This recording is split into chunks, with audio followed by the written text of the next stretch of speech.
Assalamualaikum warahmatullahi wabarakatuh. Perkenalkan, nama saya Indah Nur Arifah dari kelompok 23 PB3 ingin menjelaskan tentang materi majas. Selamat menyaksikan. Baik anak-anak, kemarin ingat gak PR yang ibu kasih ke kalian apa?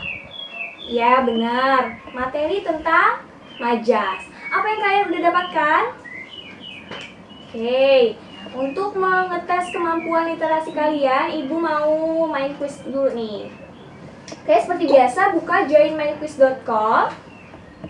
Oke, semua udah dibuka? Oke, masukkan kodenya ya, 128798.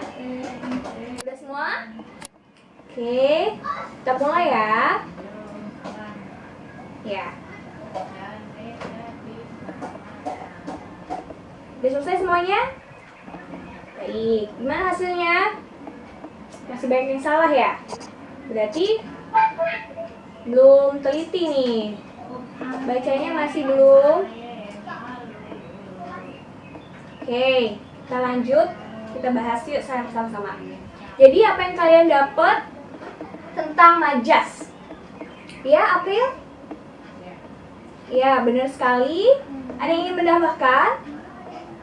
Ya, Eman? Ya, betul sekali. Jadi, majas itu apa sih? Oke, kita mulai. Menurut KBBI, majas adalah cara melukiskan sesuatu dengan jalan menyamakan dengan sesuatu yang lain atau kiasan. Sedangkan menurut Aminuddin, majas adalah sebagai bahasa dan cara yang digunakan oleh pengarang dalam memaparkan gagasannya sesuai dengan tujuan dan efek yang ingin dicapai. Jadi kesimpulannya, majas itu apa? Ya, majas itu adalah sebagai bahasa yang digunakan oleh penulis atau pengarang untuk mengungkapkan suatu pesan atau gagasan dengan cara kata, misalkan menggunakan kata kiasan atau makna ungkapan. Oke, majas itu memiliki berbagai jenis. Ada yang sudah membacanya? Apa aja jenis-jenis majas? Ada yang tahu? Ya, Ode? Ya, benar sekali. Jadi, majas itu memiliki 4 jenis. Yang pertama ada apa tadi?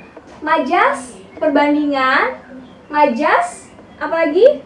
Ya, pertentangan, majas sindiran, dan majas penegasan. Oke, kita masuk ke majas perbandingan. Ada yang tahu? Ada yang bisa jelasin majas perbandingan itu apa? Ya, Lydia, silakan. Iya, betul sekali. Jadi majas perbandingan adalah majas yang merupakan gaya bahasa yang digunakan untuk membandingkan suatu objek dengan objek yang lain.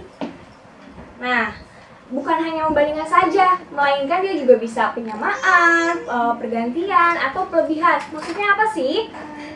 Contohnya, ada yang tahu nggak majas yang masuk kategori majas perbandingan itu majas apa aja sih? Ya, bisa majas metafora, personifikasi, hiperbola. Oke, kita bahas ke majas metafora. Ada yang tahu? Baik, Eman? Ya, benar sekali. Jadi, majas metafora itu adalah majas yang menggunakan objek yang sama, yang sifatnya juga sama dengan suatu objek yang sedang disampaikan. Contohnya apa? Misalkan Pak Alif merupakan tangan kanannya Pak Arul. Nah, di sini kata yang menggambarkan majas metafora yang apa? Ya, benar, tangan kanan. Nah, maksudnya apa sih tangan kanan? Tangan kanan bukan tangan kanan anggota tubuh ya, melainkan di sini tangan kanan ini udah diberi konotasi yaitu orang yang dipercayai. Jadi si penulis itu menggantikan objek seorang yang dipercayai ini dengan objek yang sama yaitu tangan kanan. Jadi yang dimaksud majas metafora seperti itu ya, yang membandingkan suatu ungkapan atau suatu objek yang sifatnya sama. Seperti itu. Ingat aja kalau metafora itu kuncinya apa? Sifatnya sama, membandingkan yang sifatnya sama. Oke, lanjut kita ke majas personifikasi. Nah, majas personifikasi ini juga termasuk dari kategori majas perbandingan. Maksudnya apa? Ada yang tahu majas personifikasi? Ya, benar. Jadi menggambarkan seolah benda yang tak bernyawa atau benda mati seolah-olah hidup seperti manusia. Contohnya, ya misalkan matahari mulai menyapaku saat aku membuka jendela. Di sini kata yang menggambarkan majas personifikasi apa?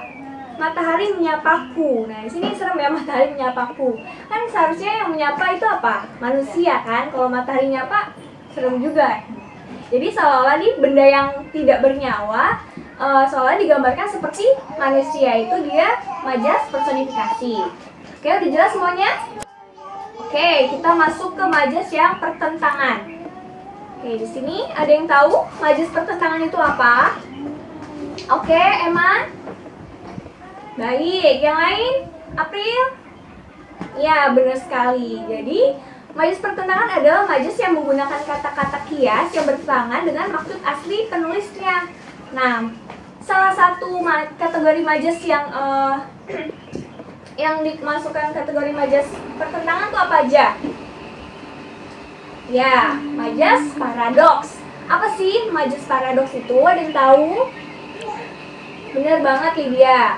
Jadi majas paradoks ini adalah majas yang merupakan gaya bahasa dengan ungkapan situasi asli yang bertentangan dengan, ya, jadi dia berkebalikan. Jadi majas paradoks ini menggambarkan suatu situasi yang berkebalikan. Contohnya apa? Misalkan Lydia tersenyum meskipun hatinya sedang sedih. Di sini kan situasinya bertentangan. Seharusnya kalau misalkan kita tersenyum, situasinya senang. Tapi di sini dia berkebalikan situasinya. Jadi itu disebut majas paradoks. Oke, majas apa lagi yang masuk kategori majas pertentangan? Ya, benar, majas litotes. Ingat aja di sini kalau litotes itu kata kuncinya rendah diri. Maksudnya apa? Litotes merupakan ungkapan untuk merendahkan diri. Meskipun kenyataan yang sebenarnya tuh bukan yang sebenarnya. Misalkan apa? Silakan mampir ke gubuku. Padahal rumahnya dia kayak istana. Nah, di sini yang bertentangan apa? Ya, dia kata gubuku itu tuh dia kan bertentangan dengan yang tadi pada rumahnya istana. Itu tujuannya untuk apa? Untuk yang si pengujar itu agar tidak terlihat sombong atau dia ingin merendahkan diri. Jadi ingat aja kalau litotes itu merendahkan diri. Bisa juga kayak silakan makan, maaf ya walaupun makannya cuma pakai gula sama garam.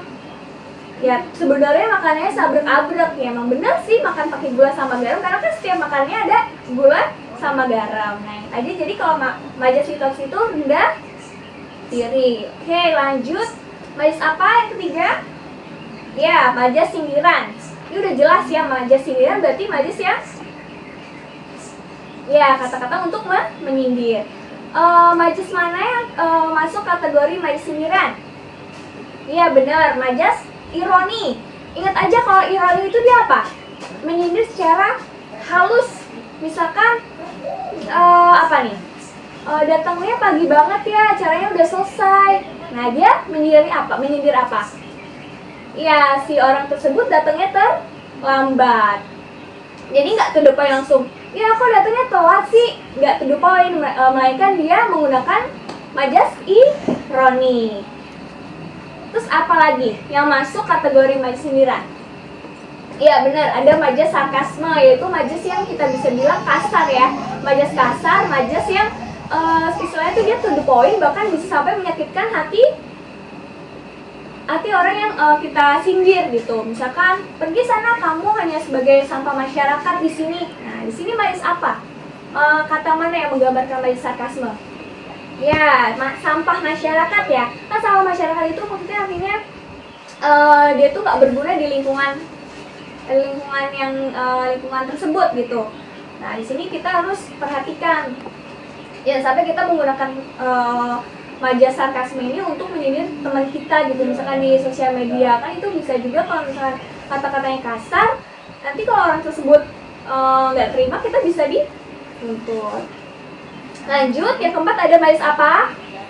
Ya, majas penegasan. Majas penegasan itu apa? Ada yang tahu?